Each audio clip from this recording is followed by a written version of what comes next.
Don't fry your hair trying to save a few minutes. The difference between a frizzy and smooth blow dry is in the details. So let's dive into these small changes that give you a salon quality blow dry.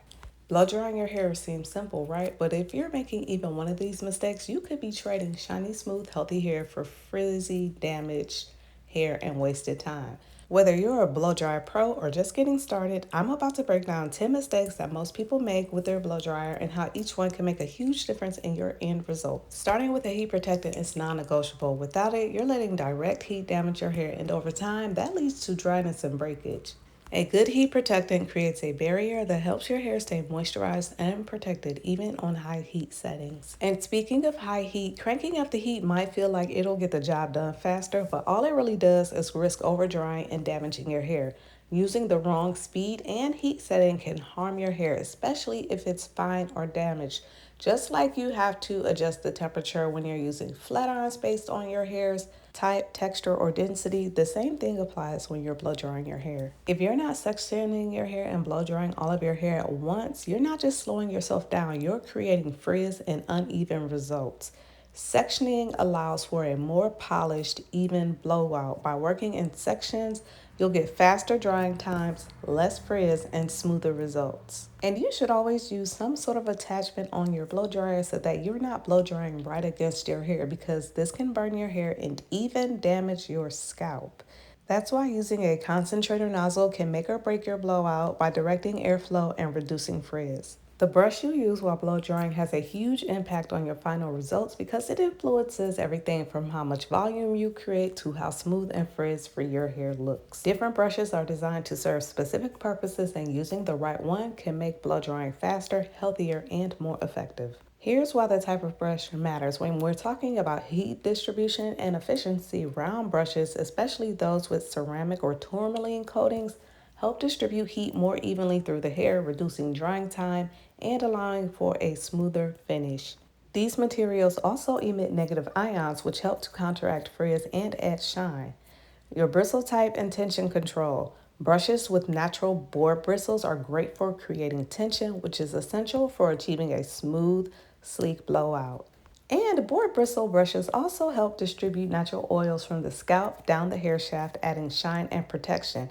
On the other hand, nylon or mixed bristles can create more lift and volume, which is helpful for creating body, but they may not smooth hair as effectively. Round brushes are excellent for creating curls, waves, and volume, as they allow you to twist and shape your hair with the blow dryer. Paddle brushes, however, are more suited for straight styles because they help smooth larger sections of hair without adding curl. If you're looking to create sleek, polished styles, paddle brushes provide control, while round brushes are better for bouncy, voluminous looks. If you want to control static and frizz, metal or plastic brushes without ionic or anti-static technology can generate frizz, particularly if you have finer or high porosity hair. Brushes made with ionic technology, such as ceramic or tourmaline, emit negative ions, which help seal the hair cuticle, locking in moisture and creating a smoother, shinier finish.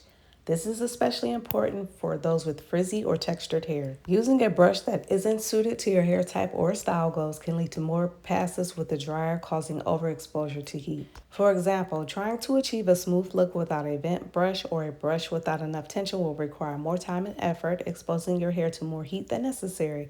With the right brush, you can get your desired result more efficiently, limiting the potential for damage. Using the right brush while blow drying makes it easier to get professional results, protect your hair's health, and reduce drying time. By choosing a brush that's designed for your hair's desired style, you're setting yourself up for a smooth, shiny, and longer lasting blowout. And you want to keep that blow dryer moving continuously. Keeping the dryer in one place causes hot spots that can burn your hair. When blow drying your hair, start at the roots and work your way down to the ends. Starting at the ends leads to frizz, plus it doesn't give you the volume at the roots you want. Beginning at the roots gives a smoother, more voluminous result. And blow drying soaking wet hair is a no-no. It takes forever and it exposes your hair to more heat damage. Your hair should be about 70 to 80% dry before you start the blow dry. But by the same token, you don't want to allow the hair to air dry while you're blow drying it. So if you notice sections of hair starting to dry, when you get to that section, simply spray the hair with water to re-wet that section. And these last two tips are crucial for a smooth, sleek blow dry. Blow dry with the cuticle. Blow drying in the wrong direction can make a significant difference in your final result because it affects how the hair cuticles lie. Hair cuticles are tiny overlapping layers that naturally lie flat when they're smooth and aligned, which helps reflect light and give hair a shiny, sleek appearance. When you blow dry in the wrong direction, typically up or against the natural fall of your hair, you lift and roughen those cuticles, creating a surface that is less smooth. This leads to increased frizz and reduced shine. Blow drying against the natural direction of the hair also prevents you from achieving that smooth, polished look because it disrupts the flow of the hair strand from root to end. Instead of a cohesive flowing result, the hair ends up looking more scattered or fluffy. So if you want that sleek, salon quality finish, the goal is to blow dry in the direction your hair naturally grows, down from the roots towards the ends. This aligns the cuticle layers, making the hair look shinier, softer, and more manageable. And please, please, please don't over dry your hair. Continuing to blow dry hair that is already dry is one of the most common mistakes that can lead to major moisture loss.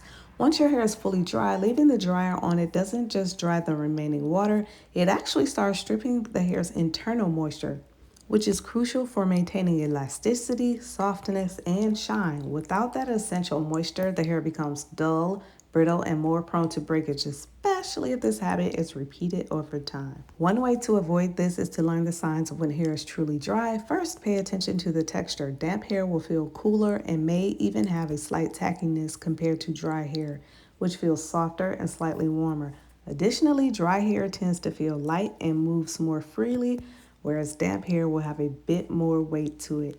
Let me know if any of these blow dry tips are something new that you weren't aware of. And if you found this video helpful, hit that subscribe button and I'll see you in my next video.